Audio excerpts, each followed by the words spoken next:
সুযোগ সুবিধা নিয়ে আপনার আতিথেয়তায় প্রস্তুত আমানুল্লাহ কনভেনশন সেন্টার। এখানে সেমিনার, বিয়ে, জন্মদিন সহ সব ধরনের পার্টির আয়োজন করুন নিশ্চিন্তে। 65,000 স্কয়ার ফিটের সেন্টারের সুপরিসর হলরুমে 800 অতিথিকে আতিথেয়তা করা সম্ভব। রয়েছে আরো 500 অতিথি স্থান সংকুলানের ব্যবস্থা, 120টি গাড়ি পার্কিং, সেন্ট্রাল এসি, সার্বক্ষণিক জেনারেটর, ওয়াইফাই এবং সেন্টার জুড়ে আছে সিসি ক্যামেরা। ইভেন্ট ম্যানেজমেন্টের জন্য আমরা রয়েছি আপনার পাশে। Amanullah convention centre, Sylhet.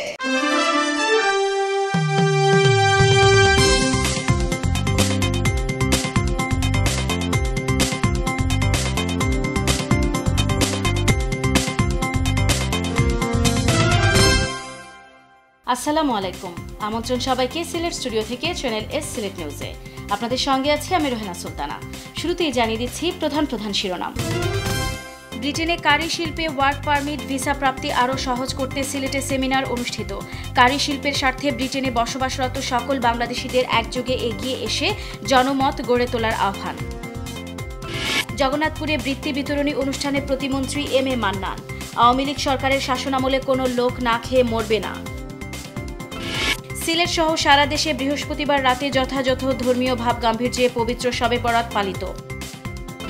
একের পর এক অঘটনের পর সিলেট শিক্ষা প্রতিষ্ঠানগুলোতে নিরাপত্তা ব্যবস্থা বৃদ্ধির দাবি।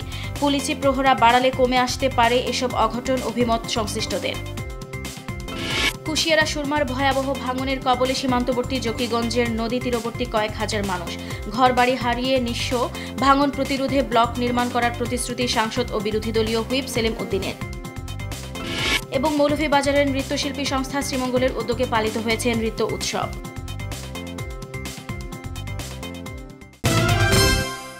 শুনছিলেন শিরোনাম, এবারে পুরো খবর। ব্রিটেনে কারুশিল্পের ওয়ার্ক পারমিট ভিসা প্রাপ্তি আরও সহজ করতে সিলেটে এক ফ্রি সেমিনার করেছেন বিশ্বখ্যাত সিলেটের কৃতি সন্তান রন্ধনশিল্পী টমি মিয়া। সেমিনারের প্রধান অতিথির বক্তব্যে তিনি কারি শিল্পের স্বার্থে ব্রিটেনে বসবাসরত সকল বাংলাদেশিদের একযোগে এগিয়ে এসে জনমত গড়ে তোলার আহ্বান জানান। সিলেট থেকে বিস্তারিত হুসেইন আহমদ সুজাদের রিপোর্টে ক্যামেরায় ছিলেন বেলাল আহমেদ। যুক্তরাজ্যে বর্তমানে অবস্থান করছেন কয়েক লাখ প্রবাসী বাংলাদেশি।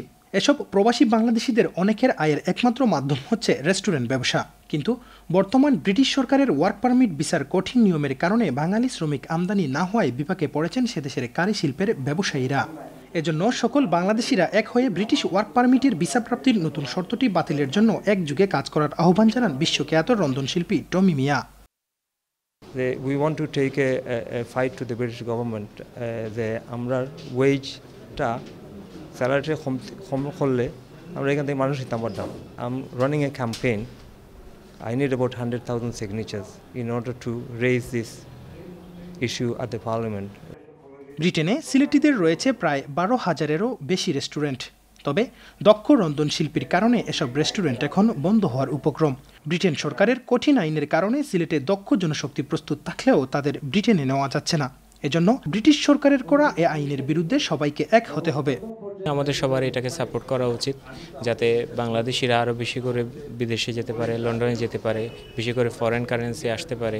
আমি অবশ্যই সবার কাছে বলবো যে আমার এইটাই চাওয়া থাকবে যে আপনারা সবাই স্যারকে সহযোগিতা করেন আর প্রতিটি কাগজে দস্তখত নেন, তাহলে স্যার আমাদের অনেক এগিয়ে যাবে এবং আমাদের দেশের জন্য গর্ব বয়ে আনবে। আমাদের দুটি ক্ষতি হচ্ছে, একটা হচ্ছে সিলেটে আমাদের শ্রমিক আটকে আছে, আর অপরটি হচ্ছে যে শ্রমিকের অভাবে ব্রিটেনের রেস্টুরেন্ট বন্ধ হয়ে যাচ্ছে।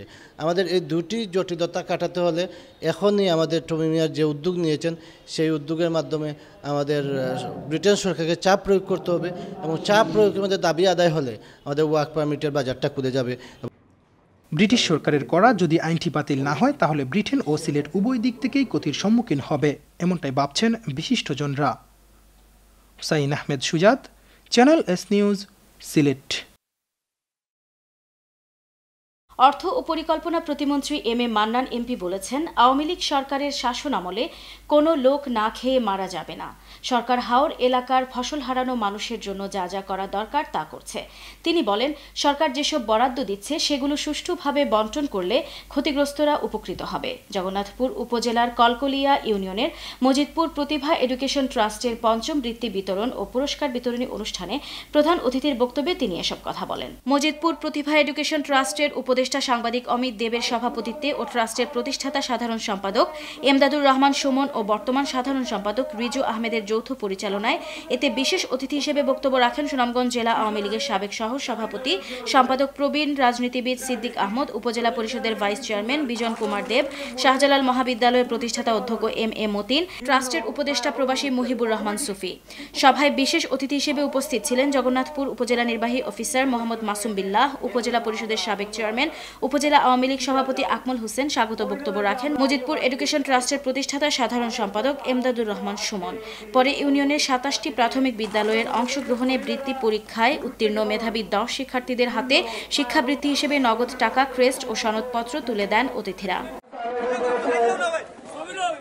সিলেট সহ সারা দেশে বৃহস্পতিবার রাতে যথাযথ ধর্মীয় ভাব গাম্ভীর্যে পবিত্র শবে বরাত পালিত হয়েছে। এ উপলক্ষে মসজিদ ও বাসাবাড়িতে মুসলমানরা রাতভর ইবাদতে মশগুল ছিলেন।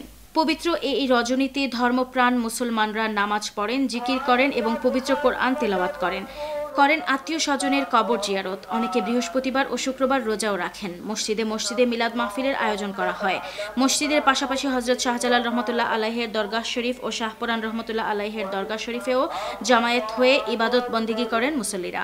পবিত্র শবে বরাতে দেশ, জাতি ও মুসলিম উম্মার সুখ, শান্তি ও সমৃদ্ধি কামনা করে মোনাজাত করা হয়। হবিগঞ্জ জেলার নবীগঞ্জ উপজেলা সীমান্তবর্তী মৌলভীবাজার জেলার শেরপুরে 2 জেলার মিলনস্থলে অবস্থিত শ্রীহট্ট অর্থনৈতিক অঞ্চল 2016 সালের 28 ফেব্রুয়ারি ঘোষণা করা হয়।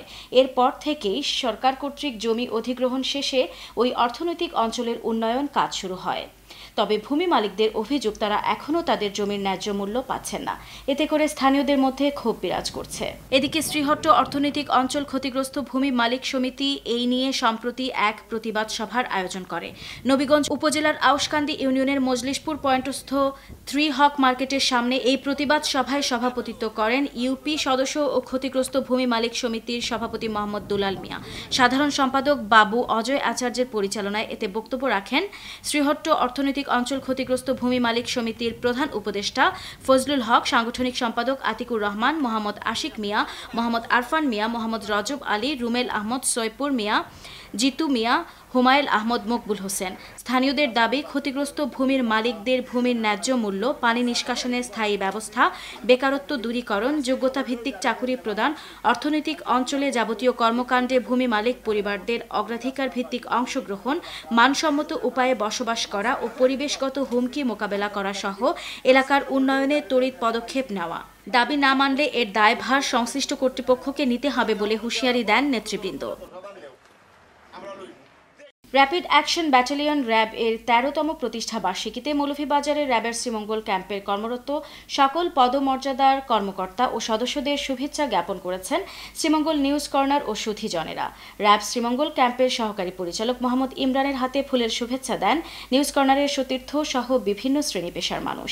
এ সময় র্যাব সহকারী পরিচালকের সাথে আরও উপস্থিত ছিলেন RAB DAD Mohammad Kamal, DAD প্রকল্প কুমার সাহা সহ অন্যান্য কর্মকর্তা ও সদস্যরা। প্রতিষ্ঠা বার্ষিকীর শুভেচ্ছা বিনিময়কালে এক সংক্ষিপ্ত আলোচনা সভায় সাংবাদিকদের পক্ষ থেকে বক্তব্য দেন অধ্যাপক রজত শুভ্র চক্রবর্তী ও আরটিভির স্টাফ রিপোর্টার চৌধুরী ভাস্কর হোম।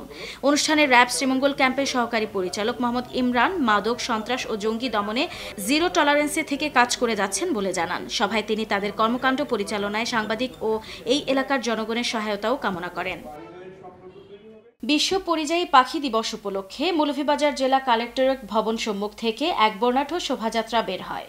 শোভাযাত্রাটি শহরের গুরুত্বপূর্ণ সড়ক প্রদক্ষিণ শেষে শহরের সরকারি উচ্চ বিদ্যালয় অডিটোরিয়ামে এসে শেষ হয়। শোভাযাত্রায় উপস্থিত ছিলেন বন অধিদপ্তরের উপপ্রধান বন সংরক্ষক অবসরপ্রাপ্ত ডক্টর তপন কুমার দে, বার্ডস ক্লাবের প্রতিষ্ঠাতা সভাপতি ইনাম আল হক, ঢাকা বিশ্ববিদ্যালয়ের প্রাণীবিদ্যা বিভাগের অধ্যাপক ডক্টর নিয়ামুল নাসের, বন্যপ্রাণী ব্যবস্থাপনা ও প্রকৃতি সংরক্ষণ অঞ্চল ঢাকার বন সংরক্ষক মোহাম্মদ জাহিদুল কবির, অর্থ মন্ত্রণালয়ের অতিরিক্ত সচিব জালাল আহমেদ, মৌলভীবাজারের পুলিশ সুপার মোহাম্মদ শাহজালাল, বন অধিদপ্তরের পিআরএল বন সংরক্ষক অসিত রঞ্জন পাল সহ আরও অনেকে। শোভাযাত্রা শেষে সরকারি উচ্চ বিদ্যালয়ে অডিটোরিয়ামে আলোকচিত্র প্রদর্শনী ও আলোচনা সভা অনুষ্ঠিত হয়। সিলেট নিউজে নিচ্ছি ছোট্ট একটা বিরতি। আমাদের সঙ্গেই থাকুন, ফিরে এসে অন্যান্য খবরের সাথে দেখবেন। একের পর এক অঘটনের পর সিলেট শিক্ষা প্রতিষ্ঠানগুলোতে নিরাপত্তা ব্যবস্থা বৃদ্ধির দাবি। পুলিশি প্রহরা বাড়ালে কমে আসতে পারে এসব অঘটন, অভিমত সংশ্লিষ্টদের। কুশিয়ারা সুরমার ভয়াবহ ভাঙনের কবলে সীমান্তবর্তী জকিগঞ্জের নদী তীরবর্তী কয়েক হাজার মানুষ। ঘরবাড়ি হারিয়ে নিঃস্ব, ভাঙন প্রতিরোধে ব্লক নির্মাণ করার প্রতিশ্রুতি সাংসদ ও বিরোধী দলীয় হুইপ সেলিম উদ্দিনের। এবং মৌলভীবাজারের নৃত্যশিল্পী সংস্থা শ্রীমঙ্গলের উদ্যোগে পালিত হয়েছে নৃত্য উৎসব।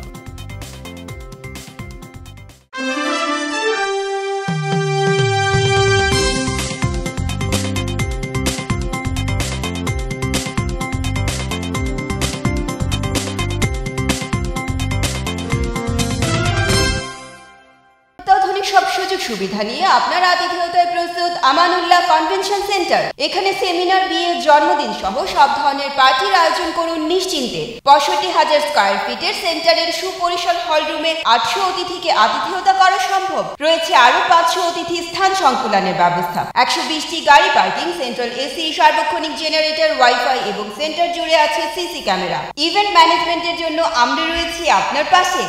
Amanullah convention centre, Sylhet.